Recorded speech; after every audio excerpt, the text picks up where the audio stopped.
आप देख रहे हैं हरियाणा न्यूज 24, जहां हर खबर मिले सच के साथ। हम मौजूद आज महेंद्रगढ़ के और बलाना स्कूल सूरज स्कूल है, वहाँ पे आज गौ कथा का आयोजन किया गया था।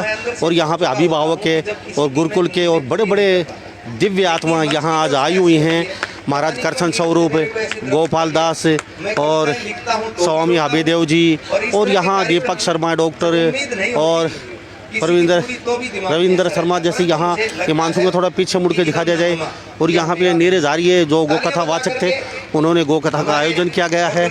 तो यहाँ पे आप देख रहे हैं तस्वीर में किस तरीके से आप लाइव तस्वीर में देख रहे हैं। और गौ कथा एक यहाँ पे आप तस्वीरों में देख रहे हैं, आप लाइव तस्वीरों हम दिखा रहे हैं आपको। और थोड़ा सा हम आपको दिखा देते हैं, ये आप देख रहे हैं किस तरीके से यहाँ गौ कथा का आयोजन किया गया था। और वो भी एक और अब इसी प्राइवेट विद्यालय है सूरज स्कूल बलाना में, और पहली बार किसी प्राइवेट विद्यालय ने जी तो यहाँ पे जी सर, तो भाई मुन्ना लंबा थैंक यू सर, हमारे बहुत अच्छे स्नेही हैं और ये इस तरह के कार्यक्रमों को बहुत ही सुंदरता से दिखाते हैं। मैं तालियां बजाइए मुन्ना लंबा जी का भी गायत्री परिवार की ओर से, और इनके आगमन पर अभिनंदन सभी की ओर से हम करना चाह रहे हैं। धन्यवाद आपका, शुक्रिया शुक्रिया शुक्रिया शुक्रिया। अब मैं चाहूँगा, हाँ अब सबकी तरफ से भाई मुन्ना लंबा जी कुछ प्रश्न अपने रखेंगे, आप सुनते भी जाएं देखते भी जाएं। भाई मुन्ना लंबा जी, सबसे पहले तो मैं यहाँ महाराज करसन स्वरूप जी, जो माजरी गौशाला 700 एकड़ में बनी हुई है और चारों तरफ 700 एकड़ में बाउंड्री है, और कांटे की बड़ी बाड़ ऊपर लगा रखी है पक्की दीवार करके, एक गेट अंदर जाने का। और वहाँ पे 125 गौ माता हैं, और सब 18 से 16 और 20 किलो की दूध की गौ माताएँ हैं। और विशेष बात यह है, मयूरशाला है बहुत बड़ी, वहाँ पे 2 से 4 या 5 हज़ार मयूर भी हैं, अलग से मयूर यानी कि मोरों की गौशाला बना रखी है इन्होंने। और वहाँ जिम करने के लिए जगह है, स्विमिंग पूल है। और एक विशेषता है, 1 से 1.5 कुंटल दूध वहाँ होता है माजरी गौशाला में। ये बुहाना के पास है राजस्थान में माजरी गौशाला। वो दूध वहाँ पे बच्चे अड़ोस पड़ोस के क्षेत्र के गाँव के आते हैं, सुबह और शाम 1-1.5 क्विंटल दूध। और वहाँ चूरमा जो प्रसाद होती है वहाँ वो ग्रहण करते फ्री ऑफ कॉस्ट। ना तो कोई दूध बेचा जाता है, ना वहाँ कोई ख़राब किया जाता है, भाई कोई लेगा ये कर दिया। महाराज जी की बहुत अच्छी व्यवस्था है। मैं महाराज जी का भगत हूँ, उनके पास जाते रहता हूँ, एक बुलावे पे जाता हूँ मैं। और महाराज जी की एक विशेषता गौशाला की और बताता हूँ, हरियाणा प्रदेश में पूरे भारत में पैसे में काम करते होंगे गौशालाओं में, इनकी गौशाला में कोई भी काम करने वाला नहीं है पैसे में। आड़ोस पड़ोस के क्षेत्र के जो बच्चे आते हैं वो सेवा करते हैं। खेलने से पहले दताली लगाना, गोबर उठाना। और गऊओं की ओर बता देता हूँ महाराज जी, मैं समय थोड़ा सा है नहीं, गऊ 4 बजे अपने आप आ जाती हैं दूध देने के लिए, और फिर अपने आप वापस जंगल में चली जाती है। और जंगल कहीं बाहर नहीं है, 700 एकड़ में बना हुआ है। और 3 बजे दूध देने के लिए अपने आप आ जाती है, फिर अपने आप चली जाती है चरने के लिए जंगल में। और महाराज जी ने छोटी छोटी कुटिया बनाई हुई हैं जंगल के अंदर, एकांतवास। जब कोई रहना चाहे, चक्काचौंध भरी लाइफ से, नीरज जी कह रहे थे कि लाइफ बहुत हाई फाई हो चुकी है अपनी, तो वहाँ कुटियों में रह सकता है। पूरी अपनी घास फूस की कुटियाँ हैं, चारों तरफ से खुली हैं। ना वहाँ मोबाइल, ना मीट अंडा दारू का प्रयोग, ना कोई वेस्टर्न कपड़े पहनाव का प्रयोग। दलिया दूध गाय का मिलेगा, जो भी मिलेगा खाना मिलेगा। तो आप वहाँ रहना चाहे तो रह सकते हैं। और गोपाल दास जी हैं, इनका तो कहना ही क्या है, पूरे भारत में इन्होंने भ्रमण किया है। और मैं इनके साथ कुछ समय मैंने भी बिताया गोपाल दास जी के साथ। डबल डेकर बस, उसमें एक छोटी बच्चिया और एक गाय लेके पूरे भारत में घूमे गोपाल दास जी। गोपाल दास जी हैं। और मुझ पे, मेरे पास हमेशा इनका फ़ोन भी आता रहता है। इनका आशीर्वाद महाराजाओं का मेरे पास बहुत ज़्यादा रहता है। तो नीरज जी भी अच्छे हैं, PhD कर रहे हैं। और विजय जी, आपके लिए मैं क्या कहूँ, पहले महाराज जी मुझे आशीर्वाद दे दीजिए आप थोड़ा सा। महाराज जी आप भी नीरज जी मेरे से आप छोटे, फिर भी मैं आपके पैर चुचकारूंगा। क्यों चुचकारूंगा? मुझे प्राइवेट विद्यालयों में सूरज स्कूल ने पहली बार एक हिम्मत दिखाई है, एक हौसला दिखाया है गौ माताओं का प्रोग्राम करके। आज तक पूरे हरियाणा में मैंने कभी नहीं देखा किसी प्राइवेट विद्यालय में गौ माता का प्रोग्राम किया हो। विजय जी वास्तव में धन्यवाद के पात्र हैं। मैं सोच नहीं सकता, मेरे पास शब्द नहीं है आपके लिए, मैं क्या कहूँ। आप क्या सोचा आपने, मुझे ये बताइए। मुझे मैं विजय जी मैं क्या कहूँ, गौ माताओं के प्रति इतना प्रेम। आप जैसे लोग जो प्राइवेट विद्यालय के लोग हैं वो आगे आएंगे तो ही गौ माता बच सकती हैं। नहीं तो मैंने वहाँ वेस्टर्न डांस देखा है, फोक डांस देखा है, वहाँ पता नहीं क्या क्या देखा है, लेकिन गौ माताओं का प्रोग्राम मैंने किसी स्कूल में नहीं देखा। महाराज जी, विजय जी से मैं बाद में कहूँगा, पूरा हरियाणा भारत देख रहा है आपको। स्कूलों को क्या कहेंगे? आज सूरत स्कूल बलाला ने जो पहल की है तो और स्कूल क्यों नहीं कर सकते? 6 महीने में एक प्रोग्राम कम से कम स्कूलों में होना चाहिए। सर क्या कहेंगे? बिल्कुल बिल्कुल होना चाहिए। जो है शुरुआत गाय से, हर गाय जो है ना जो देती है ना वो संसार में कोई नहीं दे सकता। क्या बात है वो जी बिल्कुल होना चाहिए, क्योंकि बच्चों का जब तक बचपन से उनको संस्कार नहीं डाले जाएंगे तब तक मुश्किल है कि बड़े होने के बाद में गायों को वो अपने जीवन में स्थापित करें। बचपन से अगर कोई बुरी आदत सीखता है वो बचपन में ही सीखता है, और अच्छी आदतें भी बचपन में सीखी जाती हैं। अगर स्कूल के, भारत देश के स्कूलों में गाय के कार्यक्रम होने लग जाएं, इस भारत देश में एक भी गाय ना कटे और एक भी गाय सड़कों पे ना रहे, ये पूर्णतः सत्य है। और ये केवल बच्चों के जो है गो जागरण अभियान के तहत ये जी। हार्डेस्ट क्या कहोगे प्राइवेट विद्यालयों को जो विजय जी ने पहल दिखाई है, सूरत स्कूल बलाना ने? हर दिन एक प्रोग्राम एक स्कूल में होना चाहिए और एक साल में 2 प्रोग्राम पक्के, ताकि इन बच्चों को पता चले कि गौ माता है क्या। मुन्ना जी, बात ऐसे है कि विजय जी से मैं इस आपके प्लेटफॉर्म के माध्यम से एक निवेदन करूंगा, जितने भी साथी देख रहे हैं और किसी का अगर प्लेटफॉर्म, किसी का स्कूल है, देखिए यहाँ पे आप देखेंगे कि ये बहुत विशाल तौर पे स्कूल नहीं है, इनकी केवल इच्छा शक्ति है, इनका केवल संस्कृति प्रेम है, जिसकी वजह से इन्होंने अपने पिछले 10 दिन से दिन रात लगे हुए हैं इस कार्यक्रम के आयोजन के लिए। अगर विजय जी इन अल्प व्यवस्थाओं में इतनी बड़ी गौ कथा का आयोजन कर सकते हैं तो वो बड़े बड़े व्यक्ति जिनके पास में 10-20 बड़े बड़े स्कूल हैं वो क्यों नहीं कर सकते? थैंक यू जी। महाराज जी, गोबर गोपाल दास जी, इस जगह से आपका विशेष लगाव है, कुछ याद आया आपको?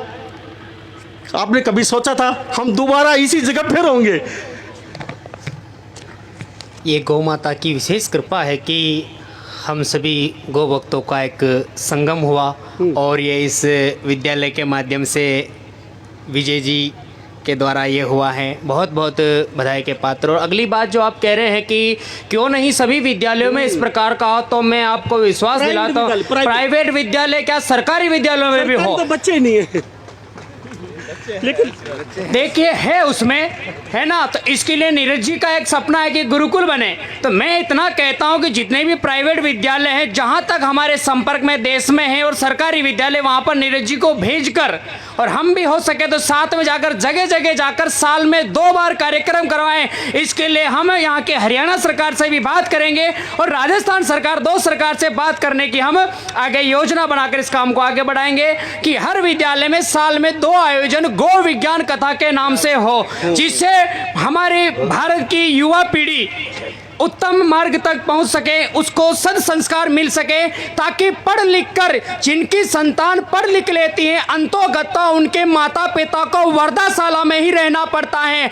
ऐसी कुरीति को खत्म करना है तो हमें हमारे युवा बालकों को, नन्हे मुन्ने बाल गोपालों को गौ विज्ञान, गौ आधारित संस्कृति उनके हृदय में स्थापित करने के लिए हम सभी को विद्यालयों के अंदर कार्यक्रम करवाने होंगे। इसके लिए हम सब एक साथ जुट के इस काम को करें। सर बहुत दूर से आए, काफी तकलीफ हुई होगी। सबसे ज्यादा दूर से आप आए महाराज जी। जब हृदय में उमंग उत्साह भरा हो तो दूरियां और थकान कुछ मायने नहीं रखती हैं। थकान उनको आती है जिसके कार्य में उसका मन ना हो।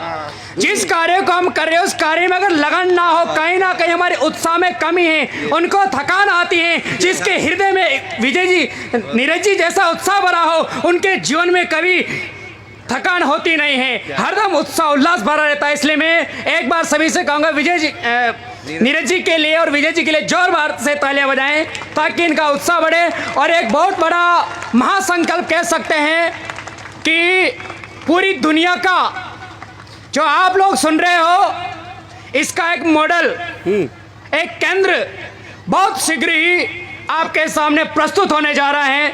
तो कुछ ही दिनों में आप आना, जहां पर इसकी स्थापना कर रहे हैं वहां की सारी न्यूज के माध्यम से आप पूरे देश में इसको प्रसारित के जो चीजें, जो कुछ गाय के बारे में जानते हो, जो कुछ आपने सुना है धर्म के आधार पर, विज्ञान के आधार पर, अर्थ के आधार पर, औषधि के आधार पर, समाज के आधार पर, जो कुछ आपने गाय के बारे में सुना है केवल सिर्फ अब तक, वो आपको साक्षात्कार होगा, वो आपको देखने को मिलेगा। उसके लिए इसकी जिम्मेदारी नीरज जी को दी जाएगी और बहुत शीघ्र से आपको ये शुभ सूचना गौ माता की कृपा से मिलेगी। Thank you sir. गोबर गोपाल दास जी बहुत महाराज, अच्छे महाराज हैं, दिव्य आत्मा आज मेरे साथ हैं और मुझे बोलने का मौका मिला। मैं पूरे भारत में बोलता हूँ, लेकिन दिव्य ऐसे लोगों के जो महाराज जी हैं, इनके सानिध्य में आके बस क्या मैं बोलूँ ज़्यादा। अब यहाँ पे कुछ ऐसे लोग भी बैठे हुए हैं जो डॉक्टर हैं आयुर्वेदिक, जो 300 कैंसर के रोगियों को ठीक कर चुके हैं। दीपक शर्मा बैठे हैं यहाँ पे, जज साहब भी आ जाइए।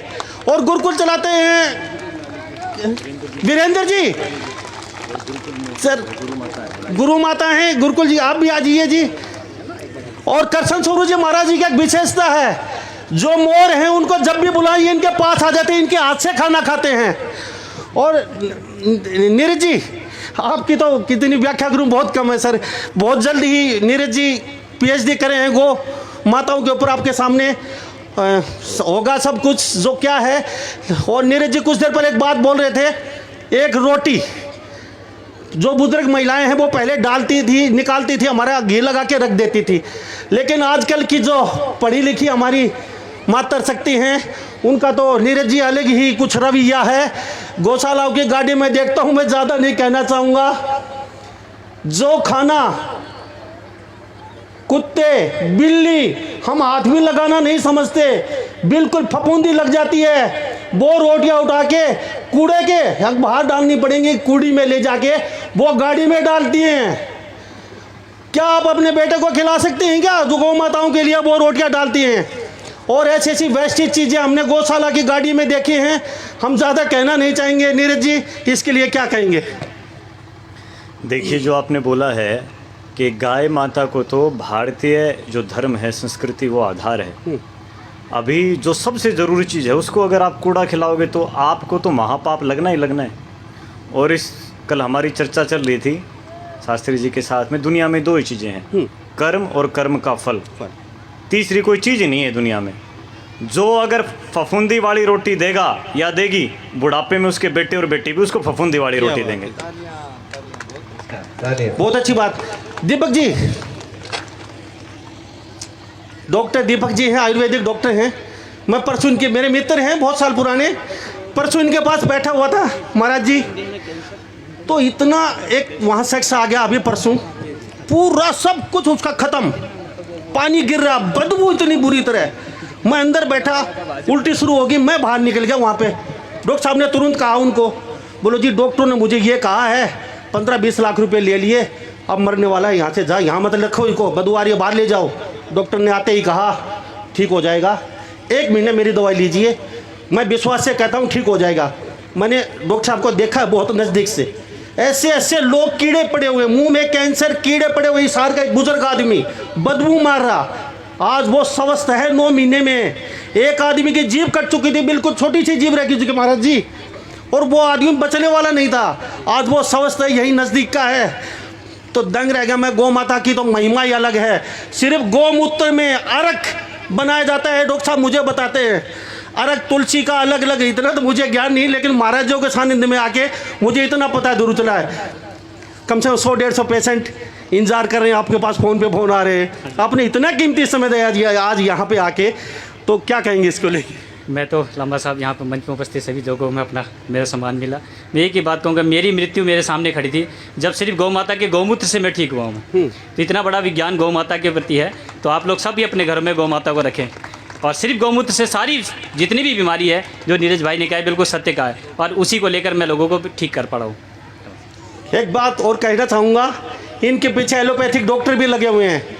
कई बार इनके साथ घटना हो चुकी है, मारने की कोशिश हो चुकी है कि हमारी ये कहीं ना कहीं वो 20-25 लाख लूटने का वो जरिया है, वो ख़त्म कर देंगे ये, लेकिन ये कह रहे हैं कि मेरी विदा मैं सबको देता जाऊंगा। सर आप भी आ जाइए, सर एक मिनट बस, यहाँ कुछ ऐसे लोग हैं मैं उनसे बिगड़ पूछे रह नहीं सकता। महाराज जी थोड़ा सा समय जी क्या कहेंगे, किस बारे में?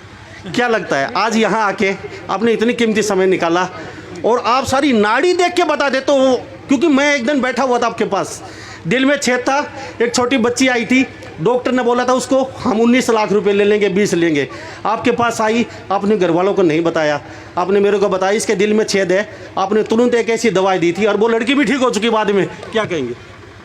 जो भी ज्ञान मिला आज तक, जो भी गुरुजनों का आशीर्वाद रहा, गौ माता का उसके पीछे बहुत बड़ा आशीर्वाद है। और एक ऊपर एक श्लोक लिखा हुआ है, गो विश्वस्य माता, बस माता है तो हर चीज़ का ख्याल रखेगी, उससे कुछ कहने की ज़रूरत नहीं है। अभी फरीदाबाद से एक बहन एक बेटी को लेके आए थे, वो अपाहिज थी, ऐसी एक अपाहिज बेटी मेरे पास आई थी और मैंने जब देखा उसको तो मैंने कहा ऐसी चीज़ का तो कोई इलाज ही नहीं है जो माँ के पेट से ख़राब हो जाए। और यकीन मानिए 1.5 महीने बाद जो वो मेरे पास आए, मैंने उनको सिर्फ गौ माता ही सानिध्य में रहने के लिए कहा था, कुछ छोटी मोटी चिकित्सा की थी, 1.5 महीने बाद वो बच्ची दौड़ने लगी थी। ये है गौ माता का चमत्कार। इससे गौ माता का हमें शक्ति का आभास होता है कि वास्तविकता में गौ माता क्या है। बिल्कुल विजय जी, सर मैं यहाँ से शुरू करूँगा। सर पहले गोपाल दास जी, गोपाल दास जी, विजय जी के लिए क्या कहेंगे? प्राइवेट विद्यालय में पहली बार और वो भी गौ माता का प्रोग्राम, असंभव है। वेस्टर्न कंट्री है, कुछ और ही सिखाया जाता है, टाटा और बाय बाय, हेलो और हाय हाय और कुछ नहीं। चढ़ती बस से अगर प्राइवेट विद्यालय का बच्चा 2 सिलेंडर उतार देगा तो मैं उनका गुलाम रहूँगा। ये बच्चे बैठे सामने, कहाँ से आए मुझे नहीं पता, अभी ये इस पोल के ऊपर चढ़ के दिखा देंगे, इस पोल पे। और कोई भी प्राइवेट विद्यालय का बच्चा इस पोल पे चढ़ जाए, अगर एक बच्चा बड़े बच्चे का हाथ पकड़ लेगा, हाथ नहीं छुटवा सकता यहाँ से। ये मेरी कॉन्फिडेंस है इनके साथ, को मैं देख चुका हूँ इन बच्चों को। जी विजय जी के लिए क्या शब्द है? अभी आपने कहा कि ये असंभव कार्य कर रहे हैं, संभव को संभव करके तो जानवर भी दिखाता है, असंभव को संभव करके दिखाए तो विजय जी जैसा इंसान कहलाता है। जी नीरज जी क्या शब्द है विजय जी के लिए?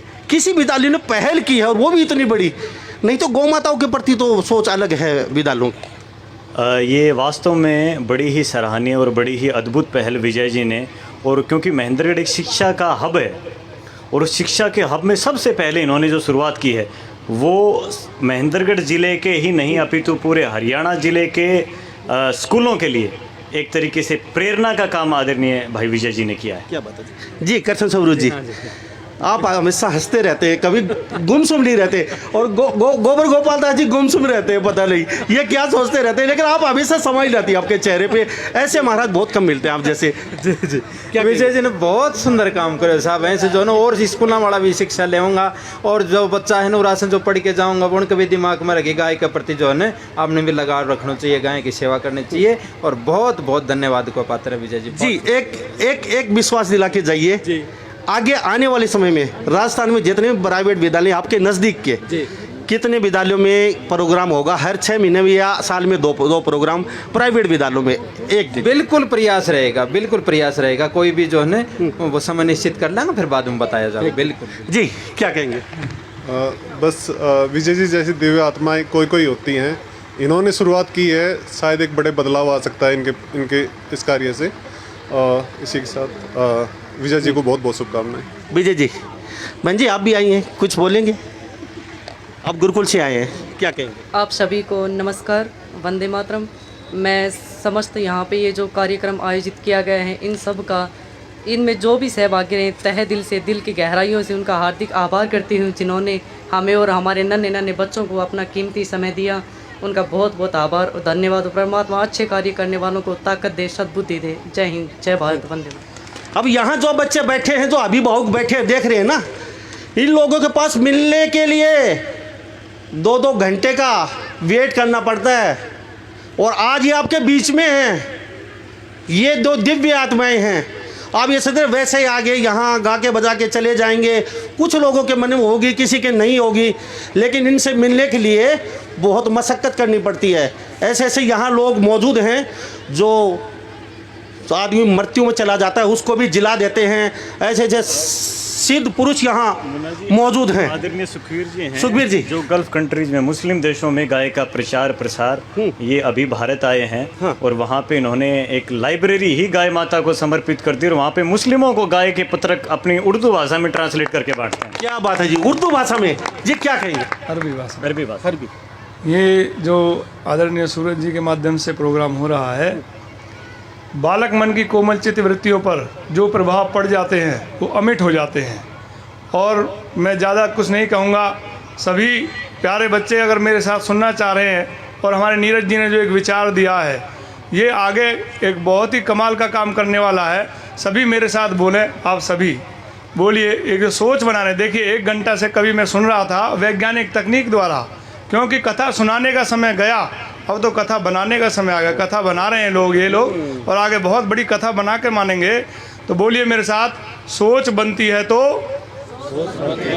दाढ़ के बोलना, कमजोरी में नहीं। बोलिए, सोच बनती है तो विचार बन जाते हैं, विचार बनते हैं तो संस्कार बन जाते हैं, संस्कार बनते हैं तो परिवार बन जाते हैं, परिवार बनते हैं तो समाज बन जाते हैं, समाज बन जाए तो बचता ही क्या है, देश को बनने में लगता ही क्या है। प्यारे बच्चों, ये जो सोच मिटी हुई थी हमारी, उस सोच को दोबारा से नीरज जी के माध्यम से, और बड़े बड़े भारी क्रांतिकारी यहाँ तो मेरे समझिए कि एकदम ऊर्जा यहाँ पर है, सारी अलग अलग संस्थाएं हैं।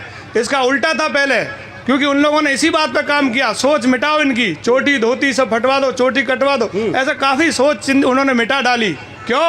इसका अपोजिट मेरे साथ बोलेंगे, सोच मिटती है तो विचार मिट जाते हैं, विचार मिटते हैं तो संस्कार मिट जाते हैं, संस्कार मिटते हैं तो परिवार मिट जाते हैं, परिवार मिटते हैं तो समाज मिट जाते हैं, समाज मिट जाए तो बचता ही क्या है, देश को मिटने में लगता ही क्या है। ये उनकी बात थी। और जो सोच बनाने वाली बात है, हमारे भाई सूरज जी और नीरज जी और बहुत ही बड़े गुरु जी महाराज जी, सभी आप सभी का सहयोग है। बस यही है आगे की बात। बोलिए, ज्ञानम भारा क्रिया बिना, ज्ञान भार है क्रिया के बिना। तो जो आप बात है, आप जानते थे पहले से कि गाय में इतनी शक्ति बहुत सारी, तो उसको क्रिया में बदलने का जो कार्य हमारे क्रांतिकारी भाई कर रहे हैं, उनको मेरा हृदय से नमन। महाराज जी, आपको बहुत सभी को चरण स्पर्श धन्यवाद। थैंक यू साहब। तो विदेशों से यहाँ लोग आए हुए हैं सिर्फ आपके लिए, आपको जगाने के लिए। और नीरज जी एक बात कह रहे थे, 1 मिनट का समय और लूँगा। शहर के लोगों ने हाथ नहीं उठाया, गौशाला में जा सकते हैं। आपके नज़दीक कोई गरीब परिवार है, उसको गौ माता लेके दे सकते हैं और उस गौ माता का खर्चा उठा सकते हैं। वहाँ से आप 3 या 4 किलो दूध ले सकते हैं फ्री ऑफ कॉस्ट। उसकी भी मदद और गौ माता की भी मदद। नीरज जी क्या कहेंगे इस बात को लेकर? जी बिल्कुल। जो जिनके लिए मुश्किल है, शहर में एक तर्क आता है कि भाई शहर में हम रखें कैसे, तो उनके लिए 2 विकल्प हमने सोचे हैं। पहला तो ये कि अगर वो रख नहीं सकते तो कम से कम जो व्यक्ति गायों से जुड़ा हुआ है, पंचगव्य उत्पादों का निर्माण कर रहा है, वो उनसे पंचगव्य उत्पाद खरीदना शुरू करे, ताकि वो अगर उसके पास 2 गाय हैं और उसके उत्पाद बिकने शुरू हैं तो कल वो 3, 4, 5 गाय ऐसे संख्या बढ़ाता जाए। बिल्कुल। दूसरा, दूसरा, जो आपने जो विकल्प बताया है मुन्ना जी, कि वो क्या करे, गाँव में किसी व्यक्ति को एक तरीके से वो गोद दे गाय, उसका खर्चा वो खुद वहन करे, उसका खर्चा खुद वहन करे और वो उसको अडॉप्ट कर ले, उसको गोद ले ले, गाय को संभालेगा, वो उसका खर्चा जितना भी होगा वो व्यक्ति देगा। तो यही एक विकल्प है जिन व्यक्तियों के पास में गाय रखने का स्थान नहीं है। यानी कि उस व्यक्ति के 2 फायदे, एक उसका गरीब का परिवार भी पलेगा और उसका भी दूध का कहीं फायदा होगा। जी बिल्कुल बिल्कुल जी, थैंक यू। तो 3000 रुपये किलो गाय का घी बिकता है। और नहीं भरोसा तो रोहतक के पास में एक बहुत बड़ी संस्था है, 3 से 5000 रुपये किलो गाय का घी बेच रहे हैं। जी विजय जी, क्या शब्द हैं, सबने आशीर्वाद दे दिया। बहुत ज़बरदस्त पहल की आपने। क्या दिमाग में आया, क्या सोचा कि गौ कथा ही करवाए हम? आप भी वेस्टर्न डांस, फोक डांस, फलाना डांस, दिगड़ा डांस कुछ भी करवा सकते थे। और यहाँ ये आज थोड़ी सी जनसंख्या कम है महाराज जी, और यहाँ अगर कुछ फिल्मी प्रोग्राम होता या कोई हीरो होता या कोई हीरोइन आती ना, तो पूरा ग्राउंड खचाखच भरा होता और यहाँ से कोई खड़ा नहीं होता। बड़े ध्यान से सुनते। ये हमारी जनता की कमी है, लेकिन जागृति आ रही है। क्या कहेंगे इसके बारे में? तो सबसे ज्यादा यह है, गाय को अपना मान लो, फिर उसके बाद में जो है ना सब व्यवस्थाएं हो जाएंगी। और जो है ना ये धीरे धीरे जो दूसरी संस्कृति की तरफ बढ़ रहे हैं ना, ये तो जो है ना धीरे धीरे अपने संस्कार ही कमजोर होते जा रहे हैं। और इस कमजोरी का फिर बाहर जो है ना बहुत लोग फायदा उठाते हैं। इसलिए जो है ना सबसे ज्यादा मतलब इसमें सुधार लाने के लिए गाय माता से आज सारी कथा का, सारे पंडाल में इकट्ठे होने का मेन उद्देश्य एक है, गाय माता को अपनी मान लो और गाय माता के प्रति जो है जुड़ जाओ, फिर सब एकदम अच्छा होगा। जी विजय जी बहुत ज़बरदस्त पहल की है। ये मैसेज पूरे भारत में जाएगा। आपको देख के अन्य स्कूल वाले ज़रूर पहल करेंगे, तो प्राइवेट विद्यालय खासकर वो ज़रूर पहल करेंगे। मैंने बहुत बड़े बड़े स्कूलों में प्रोग्राम देखे हैं, किए हैं, खबर अटेंड की है। मैंने किसी विद्यालय में गौ कथा नहीं देखी। क्या दिमाग में आया? किसने बताया? आपकी पत्नी ने कहा, माता जी ने कहा, किसने कहा? देखो, सबसे पहले आए हुए सभी का बहुत बहुत धन्यवाद। दूसरा, जो गौ कथा है, आज सबसे पहले एक मैं बात बताना चाहूँगा, शायद किसी को नहीं पता इस बात का, आज वैज्ञानिक दिवस भी है, विज्ञान दिवस भी है आज। ठीक है, इस उपलक्ष्य इसका हमें बाद में पता चला, आज विज्ञान दिवस है। पर ये परमात्मा की कृपा थी जो एक साथ ये मेल हो गया। हमने वैज्ञानिक गौ कथा भी इसी दिन करानी थी और अचानक से ये विज्ञान दिवस भी आज ही है। दूसरा, ये एक इलाके में जागरूकता अभियान है, इससे बच्चों में अच्छी सोच पैदा होगी। आपको प्रेरणा कहाँ से मिली?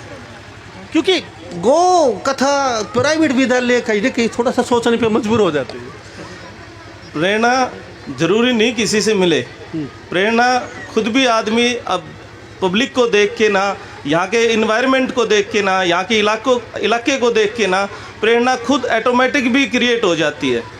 मैंने किसी से कोई प्रेरणा नहीं मिली। ये क्या है कि सिर्फ माँ बाप का जो संस्कार थे शुरुआत से ही, जो उन्होंने शिक्षा दी हमें, उसी से ऑटोमेटिक सब चीज़ जनरेट होती चलेगी। अलग की जोत जगाई आज आपने। Thank you. गौ माताओं को लेके अलग की जोत जगाई है, क्या कहिए?